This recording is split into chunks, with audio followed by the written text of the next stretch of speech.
Good evening, everyone, and welcome back to my kitchen and to day 19.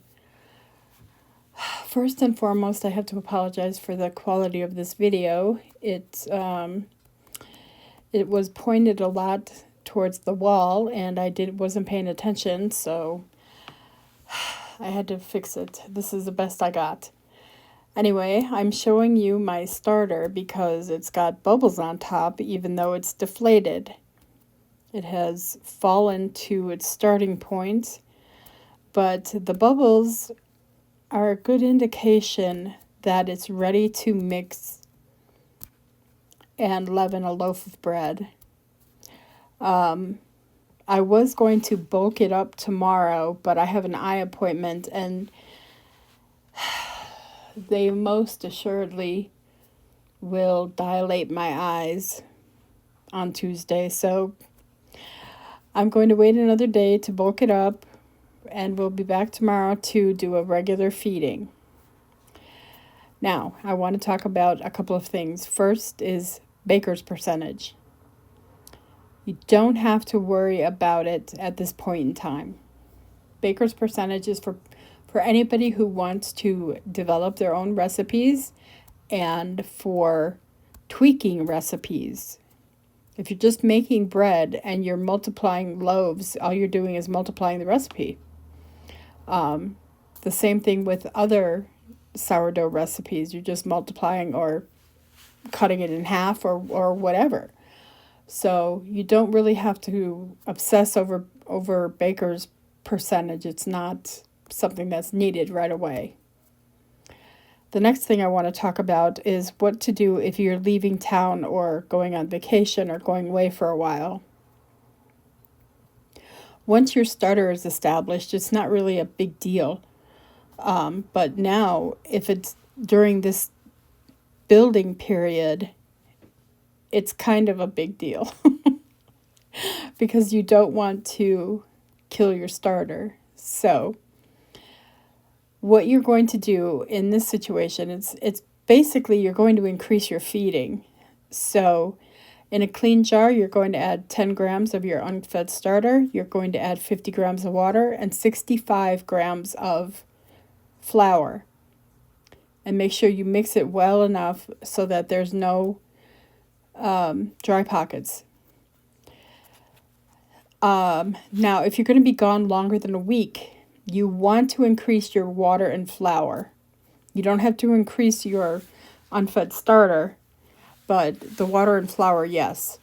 You'll want to increase it to 60 or 70 grams of water, and then 15 grams over that amount for flour. So if you're giving it 60 grams of water, you're going to give it 75 grams of flour.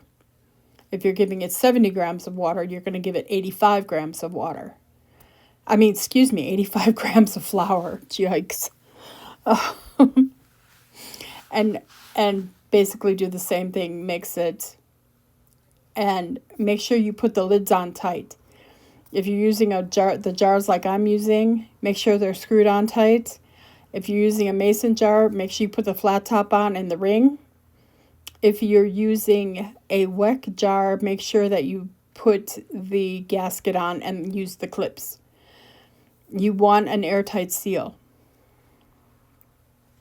Now, once you return, and this goes for it doesn't matter how long you've been gone. Once you return, you're going to take your starter out of the refrigerator and leave it on your counter until it comes to room temperature.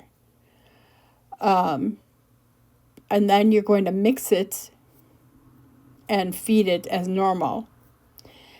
If you see a cleared liquid or a liquidy substance on the top, that is called hooch. And that's what your starter makes to protect it if it's in the refrigerator for long periods of time.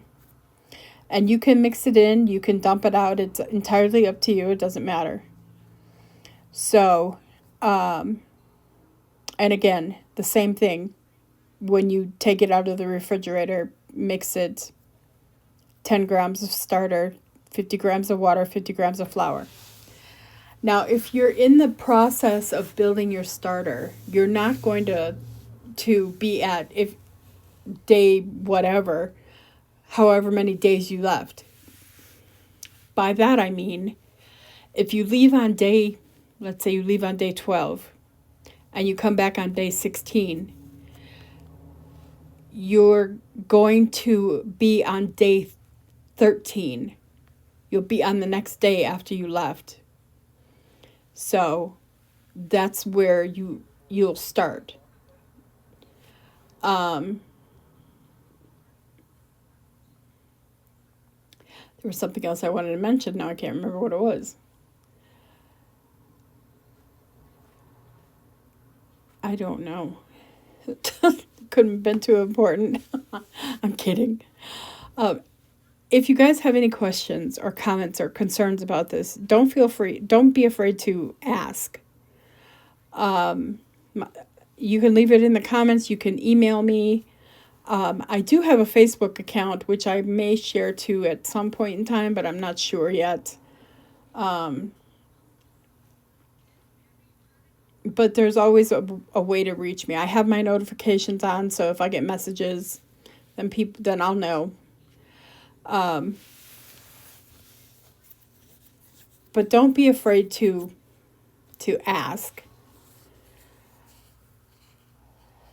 So with that said,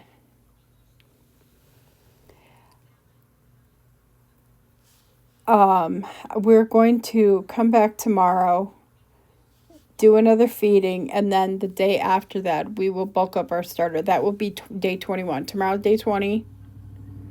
We'll bulk up our starters on day 21, and then mix a loaf on the day after that. I don't know what my problem is today. I just can't get my words out. This is like the 8th or 9th recording of this video. And I'm still not happy with it, but I'm leaving it. So you guys bear with me. And again, if you have any questions, comments, or concerns, feel free to leave them in the comments. And if you like this content, don't be afraid to like, share, and subscribe. I will see you guys in the next one.